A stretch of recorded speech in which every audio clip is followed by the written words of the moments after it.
Ovaj projekat od strane UEFA, od strane Fudbalskog saveza Republike Srpske i kratkoročno i dugoročno donosi i pridonosi zdravlju stanovništva Republike Srpske.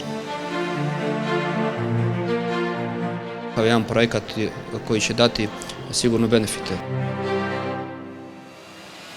Povećat ćemo broj djece koja se bavi sportom. Angažovat ćemo sudije, selektore da isprate djecu. Projekat obuhvata sve osnovne škole Republike Srpske, 4., 5. i 6. razrede. U samom projektu će da učestvuje preko 10.000 dječaka i djevojčica.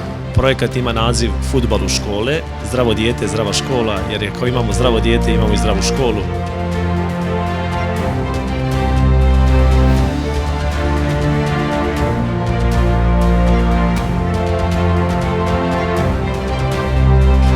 Aktivni, da dodatno imaju fizičku aktivnost. Da prepoznamo talent. Oni najbolji među njima moći će da budu aktivni članovi fudbalskih klubova u Republici Srpskoj i imaće godišnju članarinu besplatno. Projekat na ponos svih nas.